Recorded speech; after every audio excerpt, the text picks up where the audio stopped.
Jedan od onih kojih nije zaboravio i koji već deceniju i po Srbima u enklavama pomaže da opstanu i žive u gotovo nemogućim uslovima jeste francusko-srpski humanist Arno Gujon. To radi tokom čitave godine, a veliki božićni konvoj koji prikuplja njegova fondacija tradicionalno je i ove godine stigao na Kosmet. On je sa nama ovoga jutra. Dobro jutro.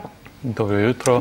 Želim kao prvo vama, kao i svim gledalcima RTS-a, srećan Božić, Hristos se rodi. Vaistinu se rodi i vama je Božić, je li tako? Jeste, tako je za mene. Dakle, tradicionalni božićni konvoj stigao je na Kosovo i Metohiju. Doneli ste 10 tona pomoći, hranu, odeću, ali i šporete i peći. Gde ste sve bili? Bili smo na istoku Kosova, bili smo u Metohiji, bili smo na krajnjem jugu Kosova, u Gori. U svim tim mestima smo sreli meštane enklava, razgovarali sa ljudima, sa porodicama, sa decom. Isporučili smo 72 šporeta za ogrev, zato što, nažalost, u tim enklavama ima ljudi, ima dosta porodica koje usred zime ne mogu da greju u svoje kuće. Mi smo obradovali mališane poklonima i doneli za odrasle ljudsku toplinu, solidarnost i našu bratsku podršku. Kako su oni reagovali? Evo, ja sam rekla u najavi Dnevnika da tamo ljudi na Kosmetu kažu da vas razumeju čak i kada pričate na francuskom. Mi se znamo već dugo, više od 13 godina sada. Ja sam odrastao uz njih, oni su također odrasli uz mene na neki način.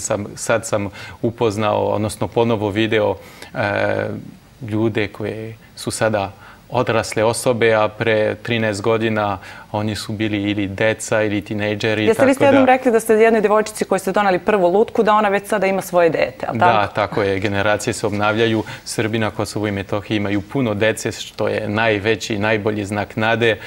I sad, ja sam i često rekao u Francuskoj, govorio više puta, pa tamo sa ljudima na Kosovu i Metohiji, dok nisam znao srpski jezik, mi se razumemo, zato što pričamo svojim srcem. Pa verovatno taj gospodin koji je to rekao u Bostanu, to je kod Novog Brda, kad nije bilo struje, kad je duvao vetar, a da sam se ja obraćao svojim volonterima, njih 9 iz Francuske koji su uzeli odmore u svojim firmama, on je rekao, pa ja njega razumem, zato što se mi razumemo svi ljudi dobre volje. Tako je. A vi, ono što vi radite, to je i da pomažete ljudima na Kosmetu da im više ne bude potrebna humanitarna pomoć, odnosno da mogu da žive od svog rada, mnogo ulažete u razvoj poljoprivrede. Šta trenutno radite na tom planu? Trenutno u saradnji sa eparhijom Raško-Prizrenskom gradimo jednu farmu za tov svinja kod Novog Brda. To je jedan veliki projekat za koji smo dali 150.000 evra i kao i ostali projekti koje smo finansirali u saradnji sa eparhijom, poput farme za tov junadi, farme alpskih koza, mlekaru, fabriku za pasterizaciju voća i povrća, ti projekti imaju za cilj da omogućavaju ljudima da žive od svog rada, od svojih ruku, a ne od humanitarne pomoći. Oni su vredni ljudi koji žele da žive normalan život, iako, nažalost, situacija je takva da jedva preživljavaju. Da, sad vi ste 14 novih godina dočekali na Kosmetu sa Srbima, a to je zaista prava retkost. Šta je na vas do sada ostavilo najveći utisak? Još malo pa sam više puta dočekao Novu godinu na Kosovu i Metohiji nego u Francuskoj. I nego sa svojom porodicom. Jel vam zameraju to? Što vam kažu vaša deca?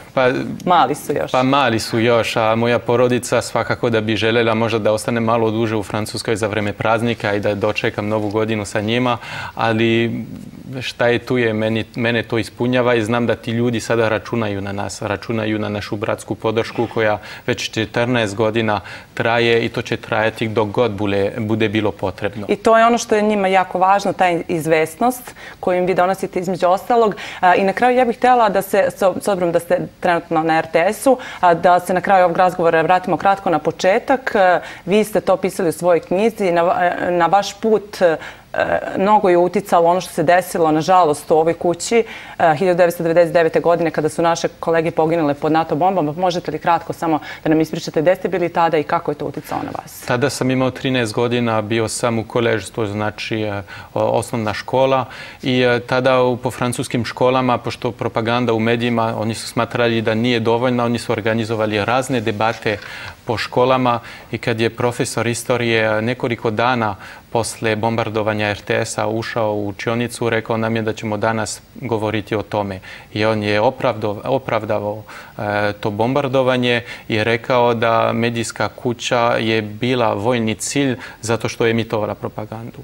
Ja sam se tada javio za reč i preuzevši argumente od svog oca rekao da medijska kuća, kakva god da je, ne može da bude posmatrana kao vojni cilj i da mi s naše strane smo žrtve propagande također i da tako što ubijamo nevine ljude, novinare, nedužne civile, time ne činimo humanitarno delo.